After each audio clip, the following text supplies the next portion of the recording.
Rock and roll, we're live. We're live. We're back. The professor and the pastor. We're gonna talk about something really fun today. Yeah. We kind of hinted at it last time. Toxic masculinity. Toxic masculinity. Yeah, I think that's the topic. We went really general the first time, so we'll see how this one goes. Yeah. Well, and the cool thing I think about this whole format is like we didn't go, hey, I want to say this and you say that. Like this isn't pre-scripted. It's just kind of we're getting together. We kind of have a topic that maybe we've been thinking about a little bit, and we're just gonna go for it and see what happens. And I don't necessarily know what you think about all this stuff. You don't necessarily know what I think. It's true. So it'll be fun to kind of figure that out. I don't know. As I was thinking about this whole toxic masculinity thing, I started to think about kind of how I grew up. And I know even last time we talked about some bullies and different things like that in our lives. And so there probably is something called toxic masculinity. Interesting. But I'm curious about, what you think about that. Because obviously martial arts. Yeah. Is that toxic masculinity because it's violence or whatever? So I'm kind of curious about your thoughts on that. Do you think there's something that really is toxic about masculinity? Or kind of what's your approach? That's a good question. Should we define toxic masculinity, or at least a common, popular definition of it, or do you want to get to that later on through our chat? Yeah, well, let's get to it later because I think it's really important to define it for sure. Yeah, totally. So for me, as far as toxic masculinity, I totally think that, of course, a person can just be a bad person. Right. But we just call him a jerk. Right. That's what, when we were kids. Yeah. Or something else. Yeah, exactly. And, there's obviously that in every walk of life, whether it's a CEO of a company or a manager or an employee or, somewhere in your congregation or the guy picking on you at school. Yeah. And there's a lot of fighters that obviously are like that, or martial artists or whatever you want to call them. And then there's guys that are really nice and respectful and can still kick ass and take names. So I don't think my understanding of toxic masculinity and kind of how they define it today of basically being it's really interesting too, the things that they connect. So one of the terms that I've heard is this thing that they call a real man. And then a real man then by definition is someone that dominates other males and dominates females and keeps their place in the hierarchy of society. So kind of this patriarchal alpha male kind of thing? Yeah, what's funny, and I agree with there being something like a real man, but that's not how I would define that at all, which is funny because they're kind of linking toxic masculinity with a real man. And to me, that's totally degrading what I would consider, a quote unquote real man. Yeah, and I look back and I kind of think about this because there's definitely guys, whether it was even in grade school or high school or even honestly later in life, like, in different employer kind of situations. Yeah. Even within the church, even pastors, some pastors, things like that, where I can look and go, yeah, that's not good. Like there's something not right about how that person either understands masculinity or their role or whatever. And I think it's really important to understand that probably all walks of life have this. I would think so. The bullies, the jerks, the people who kind of that view themselves as the alpha male or whatever that is. But yeah, so I can look back and go, no, I think that was wrong. But I think the problem comes when when society takes things that are kind of masculine, quote unquote masculine virtues, characteristics, and says, oh, okay, because you have any of those things in your life, now you're toxic. Yeah. And so it's like this feminizing of all of culture. And I think women should be women. I think there's something great about being feminine, but I'm not so sure that we should take that and say, oh, well, men need to be feminine too. And so what's the distinction between what's feminine, what's masculine, and what's healthy masculinity. What is it? How would you define a real man? Since you kind of talked about it as maybe those things are being conflated. How would you define a real man? Yeah, I mean, for me, they're completely different, and I don't even know what a real man is, to be honest with you. Yeah. For me, you know, I think a good man would be what I would consider a real man. Okay. And so. But I think that some of that could be like being a protector, being a supporter, provider, being a good father, being a leader. Things like that are really what I think of, you know, and then there's that other side of it too, you know, especially when I was growing up, like a real man also was someone that kind of was quote unquote masculine. So like if your fence broke, they could fix the fence, right? If your tire blew, you could change the tire. You know, things like that, kind of having some level, I guess, of self-sufficiency and kind of like the old cowboy. When I think of real man, I think like a cowboy, right? You know, he could. Well, you're getting all kinds of toxic here now. I know, man. I know. I'm probably microaggressing. So, you know, I mean, they could ride a horse and they could fix a fence and they're just kind of like tough old leathered guys. Yeah. And I don't think all those things are required to be a good man, just to kind of be clear. Because there are some men maybe that don't have really good mechanical skills, things like that. But I still think that a lot of them could. Right. And I think it's more of a decision or a choice or the way that they grew up. Right. You know, I grew up in a household where my dad kind of was a real man.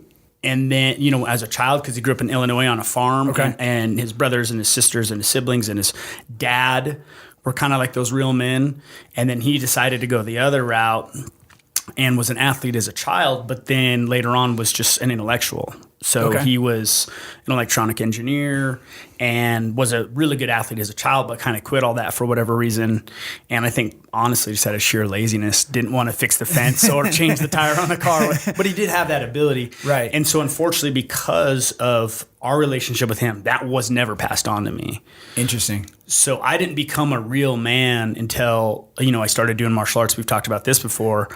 And now I had some mentors and leaders that then they're like, what do you mean you don't know how to build a fire? Okay, well, we're going camping this weekend. I'm going to teach you. You know, it's almost like... You're going to build a fire. Yeah. If you kind of like the Boy Scouts in the military and in a martial arts scenario, like Mr. Miyagi, all wrapped up in a one, that was basically my childhood. So starting at 14. Mr. Miyagi was a real man. He was a real man. Okay. Yeah, he was a real man, 100%, right? Yeah. As a leader or a mentor, he could you know, defend himself. And maybe that's the difference between... You know, maybe this would be a good time to start thinking about, you know, what is toxic masculinity? Because I think there are things that are masculine, kind of at least are viewed that way historically. Things like being physical, risk taking, you know, aggressiveness. Like those are things that are kind of traditional characteristics of what men are and on some level. And I think there are different ways to take risk, right? Like you can take financial risks, right? And a man might be more willing to do that. Not that a woman couldn't do that, and that's not the point. Yeah. But it seems like men are a little bit more willing often to take some risks and women tend to, and this is getting all kinds of traditional, you know, whatever, send your emails to him. It's John Byrne at... Yeah. You know, but women have kind of this nurturing side to them in a way that I think men don't. Absolutely. And men have this risk-taking, more tough side to them that in a way that women don't. And I think both are really good, can be really good and positive.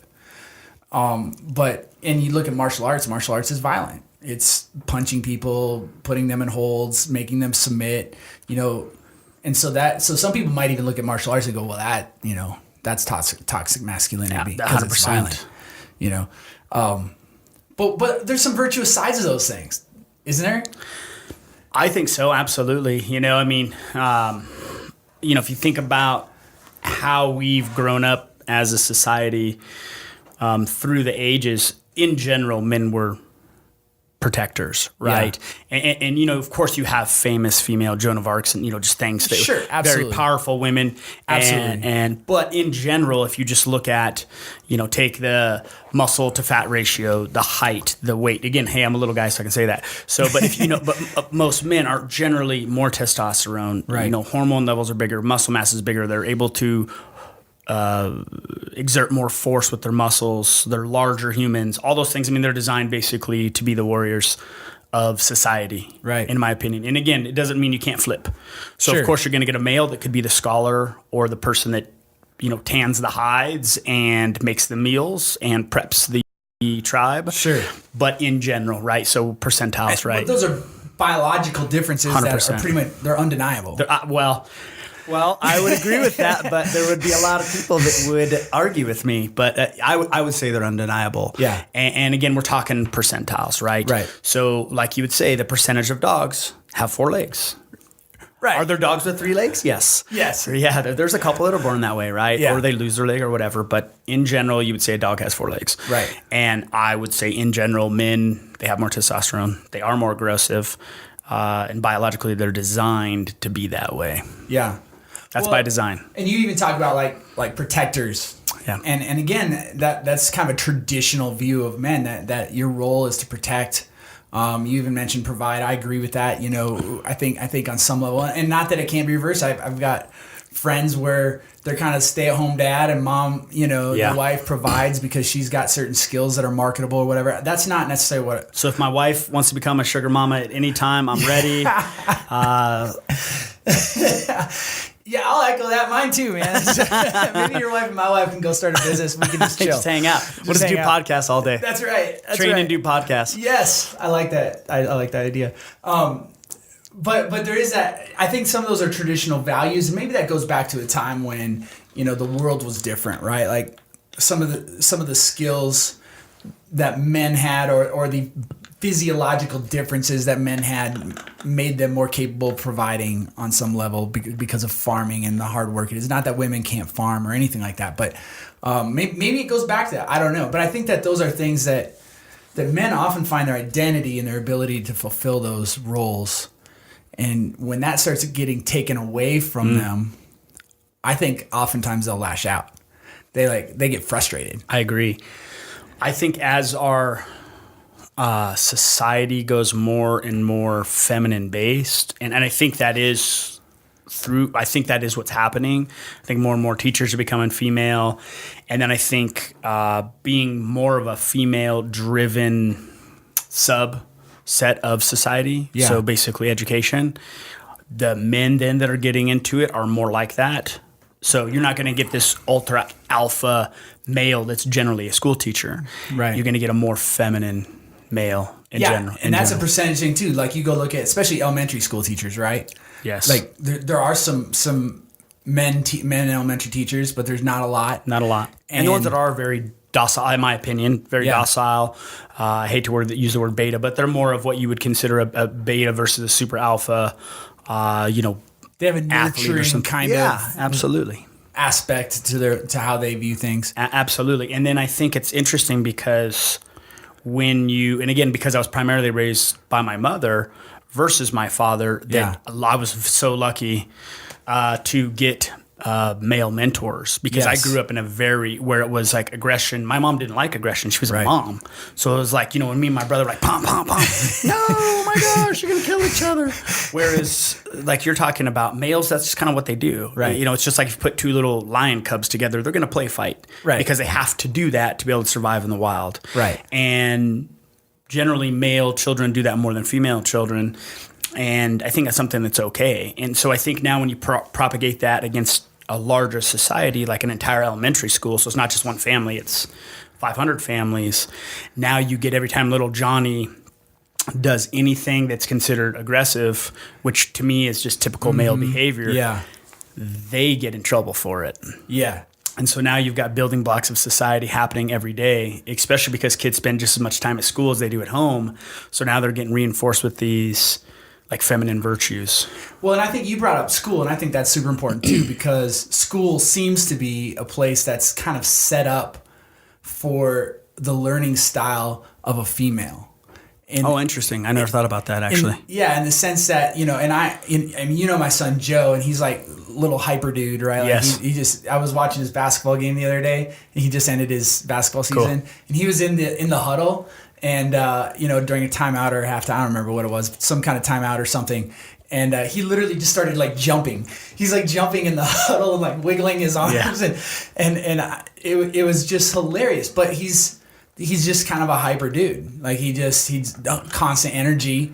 And are they calling him ADD or anything crazy like that? No, but the coach did. Well, I should say this. I don't want to get way off topic, but no, but I think this plays in. You know, a few years ago, his elementary school teacher wanted us to get him tested for some learning disabilities and different things like that, and I literally said, no way, we're not testing. Good for you. Because if it was really bad, if there was like these huge things that I went, man, there's something really wrong, then we might have done it. But I was afraid of him getting these labels that he would then use as excuses to misbehave. God forbid they prescribed him drugs too, and I mean, brain development at that age is so key, and now you're giving him all these weird drugs. And by the way, A's and B's. Nice. A's and B's. Awesome. At school. So he's doing great. But I think that plays into it, right? I think the education system is set up in a very feminine way. You know, sit in your desk, listen to lectures, you know, take notes, all these kinds of things. And I think that boys need that physical interaction with what they're learning. They need gym class. They need to get hit in the head with a dodgeball. Like, you know, like they need to kind of go through that a little bit, and the pecking order's got to be figured out. That's just a real thing.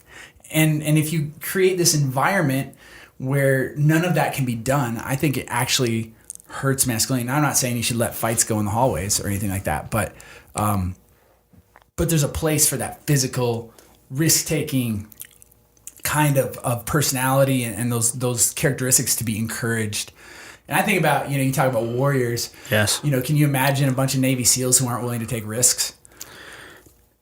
I know a lot of Navy SEALs we talked about last time. No, I can't go 5 minutes without those guys trying to get me in trouble. Yeah, right. So the first thing they want to do when they're off base, like they get back from overseas or whatever, they're like, "What are you doing? Hey, you want to go skydiving?" I'm like, "You've been in the country for like 2 days, bro." "Well, yeah, I'm bored. Let's go skydiving." Yeah. You know, and that's and then I'm like, "Okay, see you later." As they, you know, ride away on their street bike at Mach 12, right? I mean, that's just, their level of norm where we're here is, you know, like here. So, yeah, absolutely. And that's how they protect our country. So.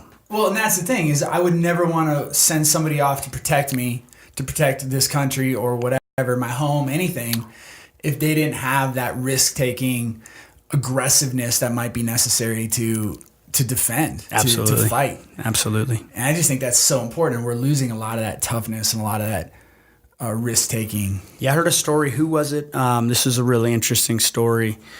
Who was it that was telling me this story? I don't remember, but they were talking about, you know, they now have changed the standard, because one of the standards for, I don't remember if it was Army or Marines or whatever, was you had to throw a grenade X amount of yards. Okay. So they're finding now that they actually have to change the standards. And it's not because there's not enough people that want to join the military. There's as many people as ever. They're unqualified. They can't. So they're getting in there, and one of their tests is they have to throw this grenade X amount of yards. The men can't do it. Right. And basically their thought is because they're not growing up, learning how to play sports, being athletic, being, you know, little boys. And so their dad's not playing, you know, like pitch with them, and, you know, they're not tossing the ball around and stuff like that. They're not playing catch.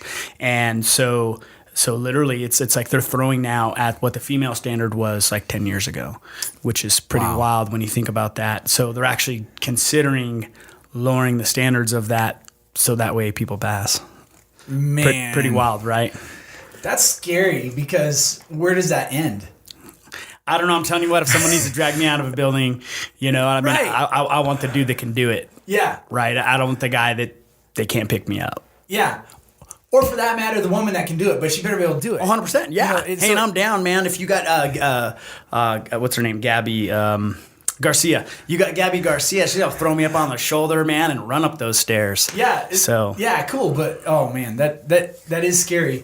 And I think that, I guess where the toxic masculinity comes into play. I mean, there was the whole Me Too movement thing, and the hashtag Me Too, and all of that, and obviously there are wrong expressions of some of these characteristics. Being aggressive or sexually violent or absolutely. Obviously. I mean, it's obviously like. Anybody who argues that that's not bad expressions of whatever, of course, they're morons and idiots, and bad things should be done to them. Right? Absolutely. So I think we can all agree on that. But when it's kind of that throw the baby out with the bathwater thing. It's if we just say, well, aggression of all kinds is bad, well, then who's going to protect us? Aggression of all kinds is bad. So when a woman is walking downtown Denver, close to where we live at night. And, who does she want with her? Does she want somebody who can defend her, who can, somebody comes up and tries to do something bad that knows how to do that, or at least has the aggressive characteristics that haven't been oppressed in order to be able to try to defend her. I would think she might want somebody who could do that, or is willing to try at least. Yeah, absolutely. Yeah, and the thing is funny. Before I met my wife, I actually dated like a lot of tall women, like 5'11", 6 foot women, and I'm a little guy. And it was really funny because one of the things they'd always say to me is like, "Wow, you know what I really like about you."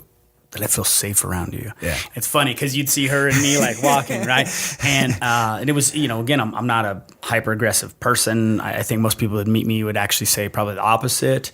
But 100% I can defend myself, and I think that is through being a real man, so to speak, learning to be aggressive when I was a child, to be athletic, to be able to assert myself. And I don't know if I want to call it dominant, but to be at least not subordinate. And right. I think that's really, a smart distinction that people don't really make. Yeah. Well, I'm curious because you talk about some of those things, and this plays itself out, I think, in even the sports world a little bit. I don't know if you're a football fan or not. I kind of like football. I grew up playing football, played football through high school, had a couple concussions and the whole deal. It was, but now I look back and I go, the guys that were really good at football were really aggressive. And I think football is an outlet for that, and it's a really good outlet. I'm just curious about your views on, because football is kind of, you've got a lot of people going, oh, we shouldn't even play in football and all this stuff. I'm kind of, what do you think about that stuff? Because that's a kind of a place where I think that's kind of a masculine game. It's violent in some ways, and is that how is culture dealing with that? Do you think that's okay? Do you think football's bad, good? What's your... Yeah, I think there's some interesting stuff coming out about CT and whatnot. Mm-hmm. But I also think that a lot of that gets hyper attention sometimes. And, I work with fighters every day. They get hit in the head. And is there some concussions for sure? Mm-hmm. But I think that compared to some of the other things that you could have happen to you in life is probably the lesser of two evils. We kind of talked about this a little bit before. Like we get hurt in class, whatever. We get a twisted ankle, we get a twisted knee. But just imagine what that would be with no training. Right. Because I see people all the time. They trip down the stairs, they slip off a curb, they slip on ice, and break their tailbone, whatever. And without that athletic, and core strength and all those other things, it seems like if you were to probably just take a 20-year span of, okay, this guy does zero athletic things, right? 20-year span of all their injuries and the severity of injuries versus, hey, this person is an athlete in great condition, 20-year, all injuries and severity of injuries. I mean, I would take the person that's the athlete, versus this. Yeah, does that make sense? Yeah, totally. I think that, you look and we get guys coming to the gym all the time who, you know, out of weight or overweight, you know, out of shape. And even this was me too. When I first started doing some martial arts and stuff, like I was significantly overweight and I got hurt a lot. Like I was always fighting through something because I was so out. My knees hurt. I was pulling muscles, just all kind. Not that I don't have any pain now. I certainly do. I'm putting rolls of tape on my body before class a lot of times, but you know, but those things are less severe in a lot of ways. Yes. And I feel like my body its longevity will be better. Absolutely. In the long run because I'm taking care of it now.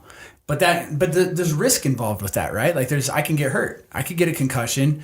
I have gotten, I've gotten hit above the eye and bled. I've rolled my ankle, and you've probably done all kinds of stuff. I don't know your injury history. All kinds, yeah.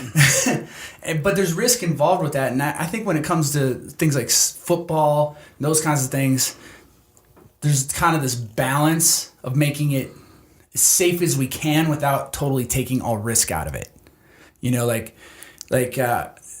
All these rules, honestly, and it doesn't have to be about football, but all these rules, quarterback. I played quarterback in high school a little bit, so so I get that position, and I get getting hit and the vulnerability of it. But sometimes I feel like, man, we're just making it. You don't even have to be tough anymore. Yeah, kind of losing what it is to be a football player. Yeah, like and we take all those things out of sports. We don't play dodgeball in school. Why? Well, somebody might get hit in the head with the dodgeball. Okay, stuff happens, man. Like going through the injuries and the pain and the hurts is part of how you learn to be tough. It's part of how you learn to manage risk. It's part of how you learn to to think about the world around you.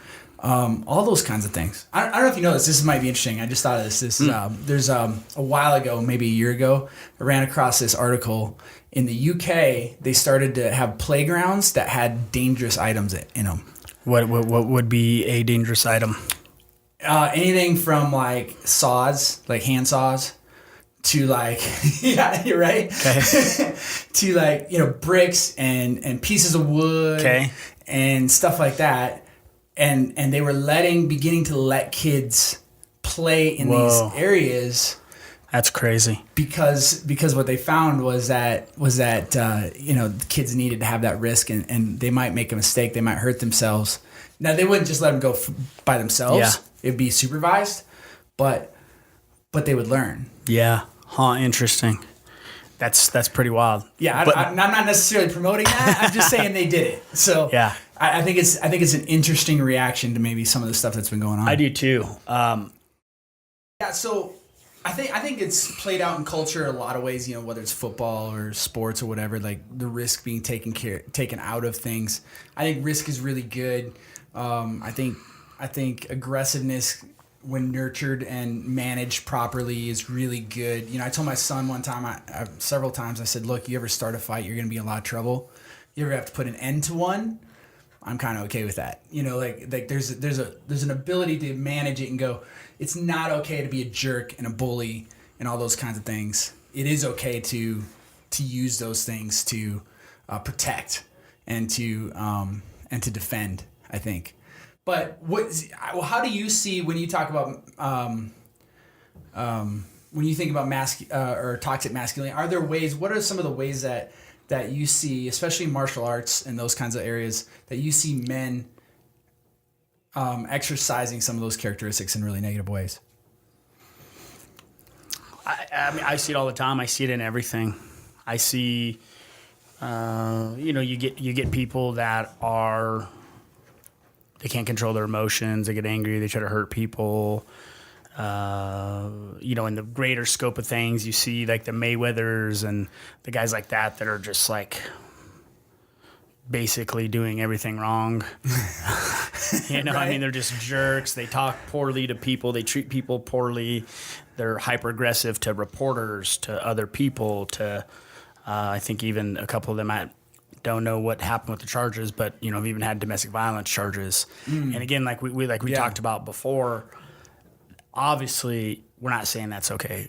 you know, obviously violence and domestic violence and anything assault towards a female.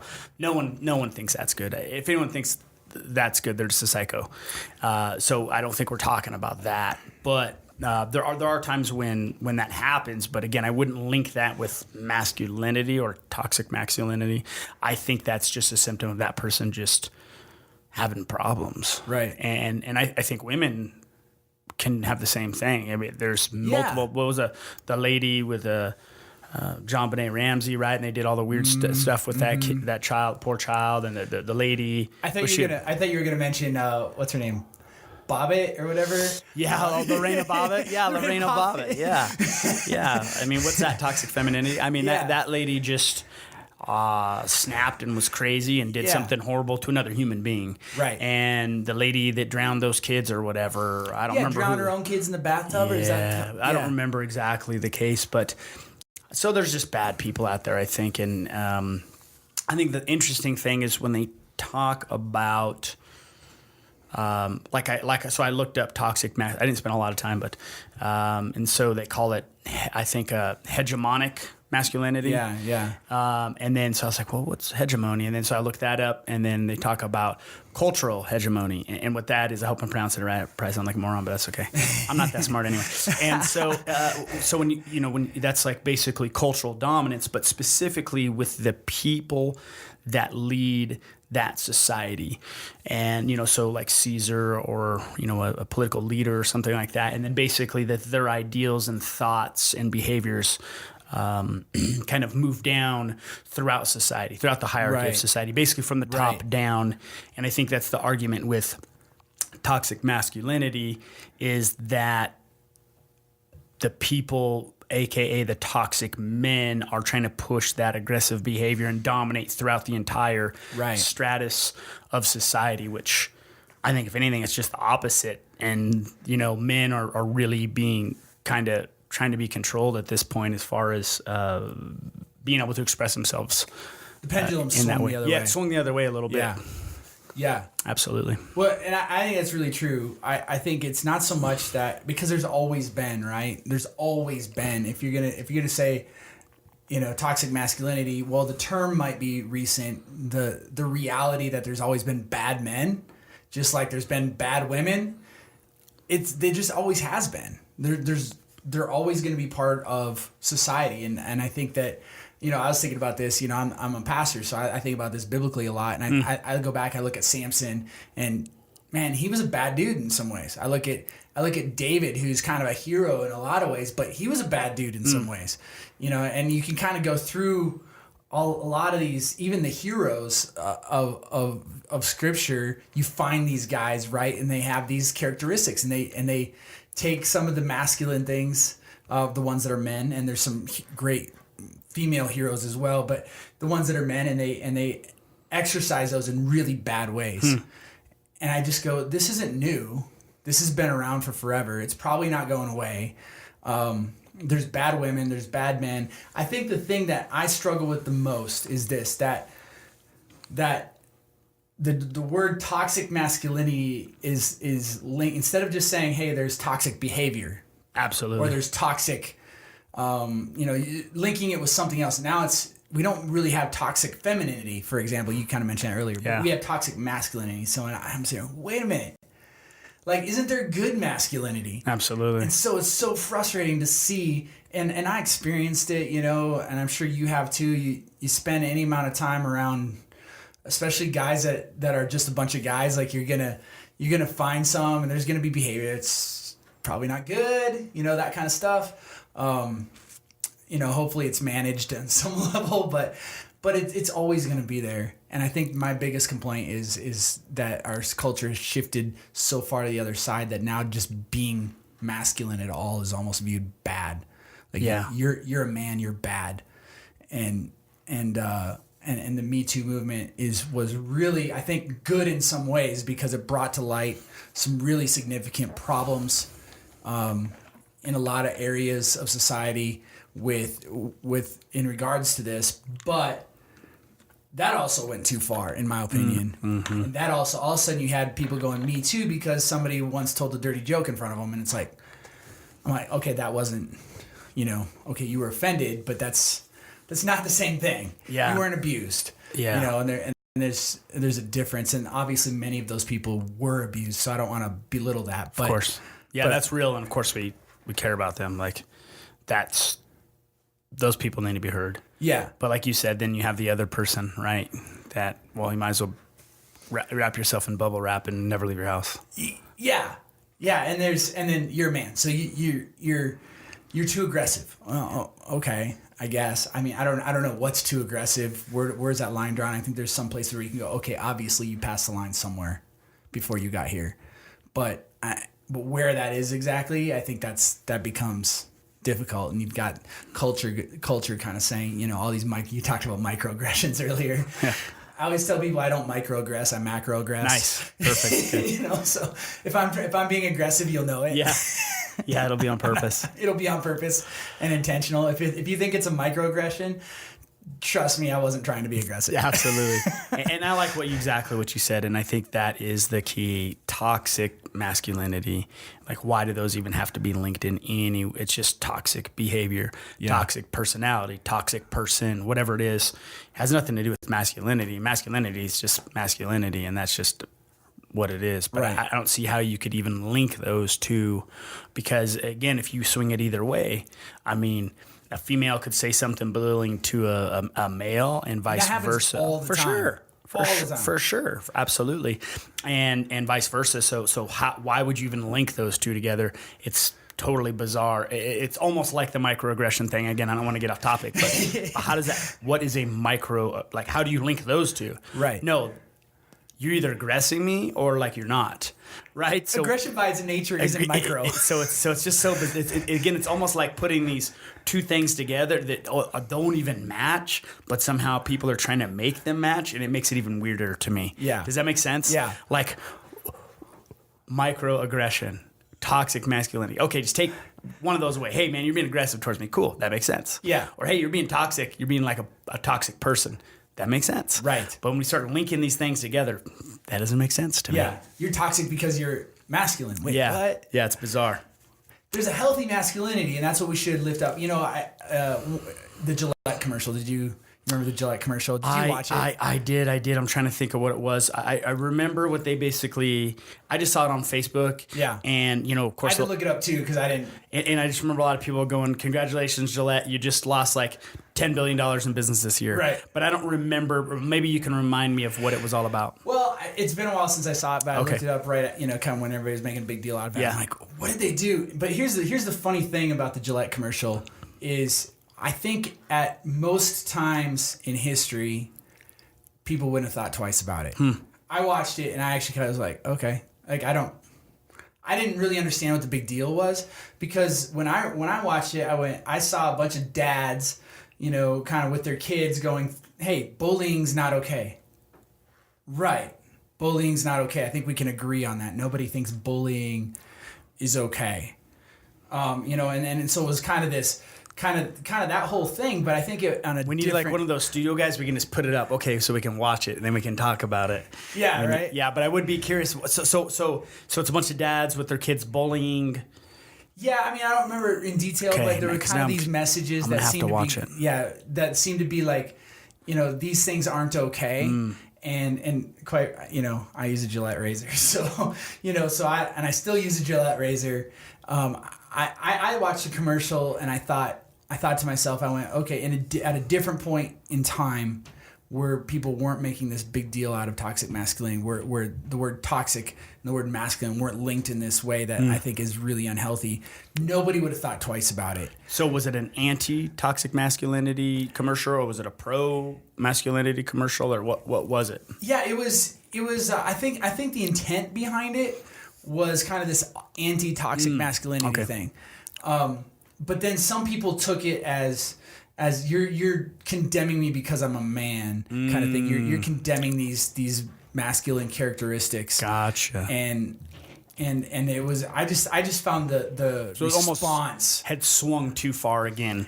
Maybe a little bit, but, gotcha. But I was more interested in the response that people had to it, because they were all of a sudden, you had people like friends of mine who are like, Gillette, I hate Gillette now. I'm never using Gillette again. And Dollar Shave Club, here I come. Yeah, right. Yeah. By the way, Gillette or Dollar Shave Club. Yeah, if you guys want to sponsor us, we're 100% open to that. Exactly. But they had this severe reaction. Oh, interesting. And I think a lot of it is because of that. Did you feel that the characteristics, behaviors, or whatever they're portraying in the commercial were toxic, or were they just masculine? I think the message was pretty good. Okay.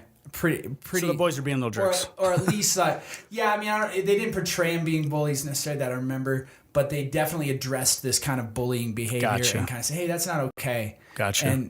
And I just kind of, I guess my thought was, I thought the commercial was fine. Like I didn't have any issues with it. I'm not going to stop using Gillette.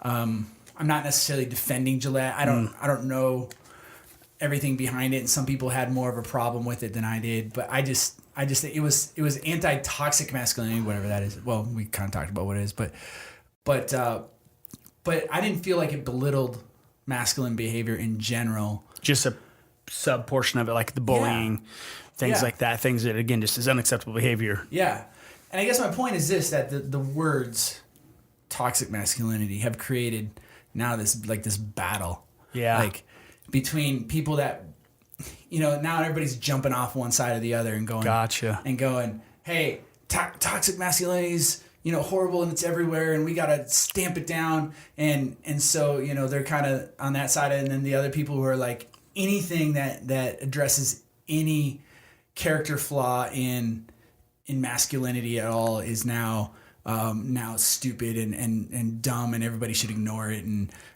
fight against it. And so now you've got this great division.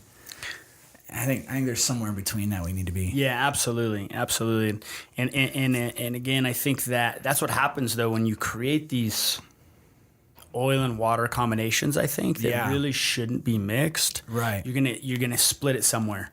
And unfortunately, I think you push people further on the polar opposite, rather than just say, "Hey, it's like in any bell curve, in society. Like, hey, you're going to have a couple little standard deviations over here, and the percentage of the population's here." But I think when you do this weird combination of things, like toxic masculinity, you split that bell. Excuse me if I just bumped the mic, right down the middle, and then polar opposite, and really push these guys further, where they almost feel like they have to take a hard stance on something, even if it's unreasonable. Let me circle this around. No, I think this will be good. Let me circle this around and bring it back to kind of what you do for a living, what I do for a living. Yeah, sure. How do you view martial arts and the role that can play in helping kids and even full-grown men develop a healthy view of masculinity? Man, I think it's so important. Again, I'm going to go back to what we talked about earlier, where I never had a father, that played catch with me. We never went out and tossed the football or the baseball or whatever. I mean, we did nothing like that. And my mother was not an athlete. She was a very mom, feminine person. And so she didn't do that with me. And so I missed and they didn't push me into sports. So I missed a huge part of that. And playing rough house with my brother, things that I think a boy should explore. And so I didn't get any of that until I came into martial arts. And it's really interesting. When I was in college, I did a lot of studying and science. I was more of a scientist, and I don't remember the specific studies. I wish I could cite them offhand. But they've done studies with children, and in general, young males, just by the nature of genetics, if you want to call it genetics, but basically they will play, if you put a truck and a doll, they'll play with the truck. Right. And they'll also, they'll actually play in a greater span of area. A female actually will play in a smaller span of area. Interesting. They will, generally, females will play, again, this is obviously unsolicited, more of social games. Right. Males will play more of physical games. Right. And so they've done all these studies where they basically put them in a room like this with nothing in it, but these things basically to attract certain attention, and then they put them in a larger room and see, okay, well, the female child only uses this little part of the corner, and the male's like cruising the whole room, this giant room. Right. And so basically they're saying that that's just by predisposition. So back to my story. So I didn't get any of that as a child, though. Right. And so I didn't get any feedback system into that. I didn't get any promotion of those male traits until I went into martial arts. And thank God I did, because then I became an athlete and I became much more confident. And the funny thing is all the bullying stopped. And I think a lot of that was kind of not having the ability to release that aggression, having that ability to express myself, because I was never really taught it was right. Yeah. If that makes sense. And I think that's one thing martial arts can really do for people is, especially for people like me. I had a boy recently that came in and he's with a single mother. And I'm like, oh my gosh, I could see so much of myself in you. He's a smart kid. He's actually really athletic. He's smaller, but he's one of our better students. And he has a lot of potential in martial arts, but he's a wreck mentally. And I think a lot of that is like he doesn't know how to, and especially when he gets the most insecure is when he gets pushed in class. Right. And so it's because I think he doesn't understand how to, like when something aggressive happens, like we're just trying to push him to like hit harder or expend more energy. He actually kind of freaks him out a little bit. Back. He's a little too close to the edge for his comfort zone. And I'm like, if you had a more masculine influence in your life, and we could be that masculine influence, martial arts could, to be able to promote that side of you that's going to make you a more well-rounded human being. And I think that's what's so awesome about martial arts is if you don't have that outlet somewhere else, it can be a pretty good conduit to give it, because that's what it gave me. Was that conduit to be able to understand aggression and realize, hey, it's not all bad.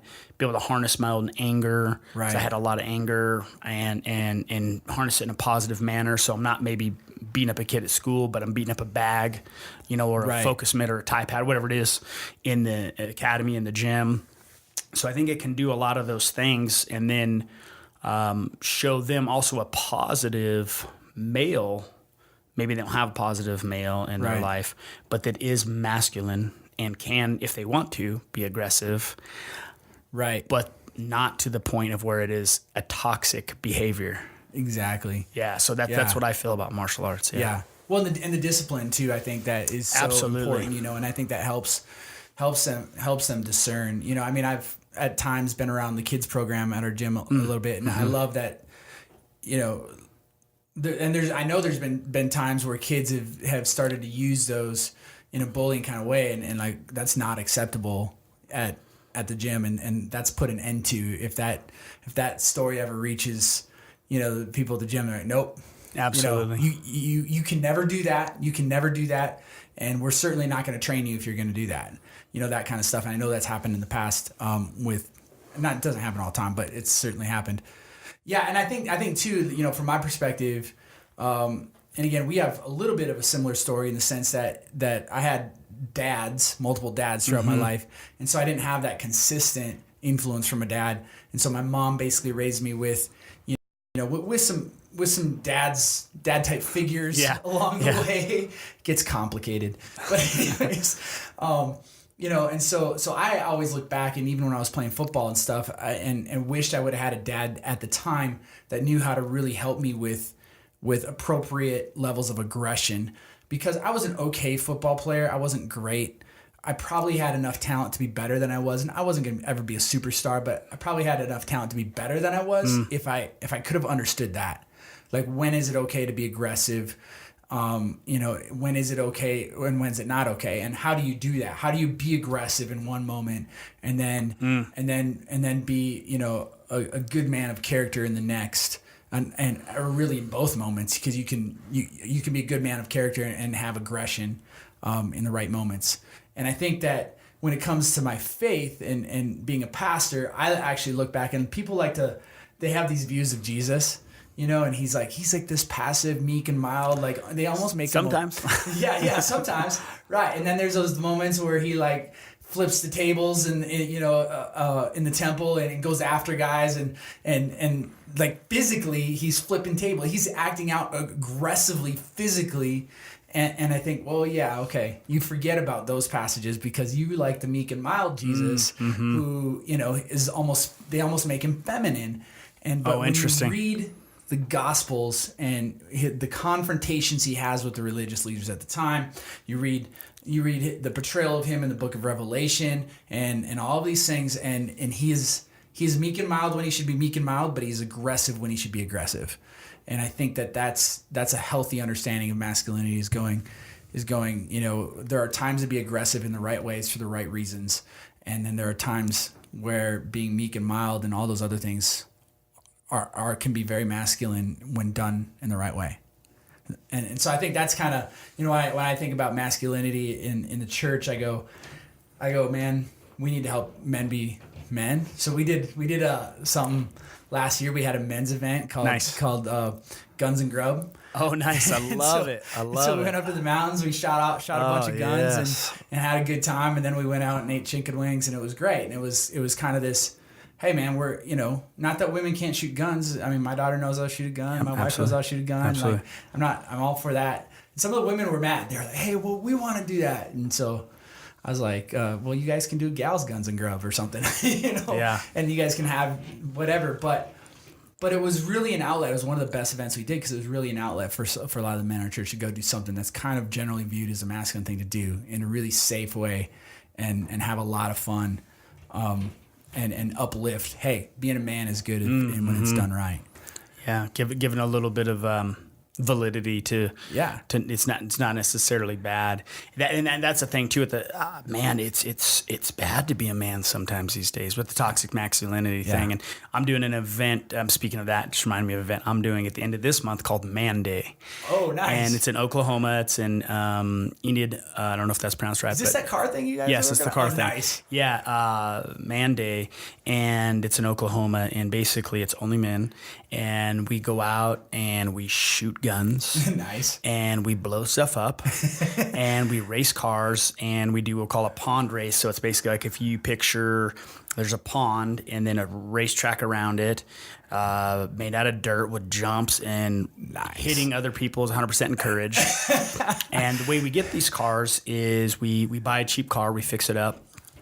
And so my friend Sean Stanifer, which he fixed these cars up, and first thing he does is we get out there and he gets a Sawzall and he cuts the muffler. He goes, "This doesn't sound like a car." So we're in there with the Sawzall underneath this car, and he cut the exhaust right off. So now it's like, I'm like, he's like, okay, now it sounds like a car.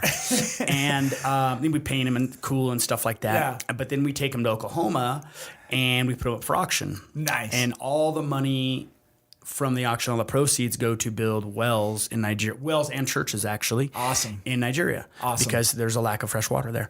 And so it's really cool because we get to give back to a charity, but we get to be men. And it's kind of nice to go have a weekend retreat without wives, and you can kind of really express your masculinity. Yeah. You don't have to worry about being aggressive. You get to blow stuff up. And again, it's just like a boy, you know what I mean? Going out and letting, their wiggles out. Like you said, your boy's a little wiggly. But and allow him to be that person. And then, hey, man, if you allow that, wow, well, what a more productive member of society.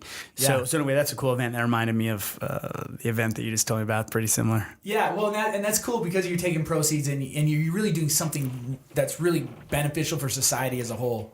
Yeah. By being men. Absolutely. And I think anyone that were to see any of that, so if I were to just show you like 10 pictures from Man Day, someone that was against toxic masculinity would be on fire. I'm sure they would not be happy about what was going on out there. But, then you see the other side of the story. Like, hey, actually, these are good people. Yeah. And we're trying to do something for a good cause. And just so happens we get to have a good time and, throw out some masculinity while we do it. Awesome. That's sweet. Hey, we got to wrap this up. Awesome. Because I got to go get my little man from school. Perfect. But we got something planned for next week, yeah? Oh, yeah. Excuse me. Yeah, we're bringing in Ben Pexton, which is another student at the academy. And yeah, so he's a pretty amazing person. He's recently lost the use of his legs. So I don't want to give away the whole story, but he's an amazing human being, and he's cruising around in his wheelchair, and he'll be back to hitting mitts actually probably early next week. So I'll probably do a session. Yeah. He's been cleared for spinal mobility now. Can we get some video of that? That would be super awesome. Absolutely. Yeah. I'll come and record it. I'm sure he'll be pretty excited. It'll be his first time hitting mitts again for a while. So we're gonna hit mitts and then cruise over here and we'll do a podcast. Oh man, that would be phenomenal. So don't miss that, because that's gonna be amazing. And we got something planned for a week after that too. And maybe we'll tell you guys about it next week. Oh, sweet. So we don't have to give everything away. No, we can't. But we got a couple really cool things coming up. So that's it, man. The professor and the pastor. P and the P out. Signing out. All right. See you later.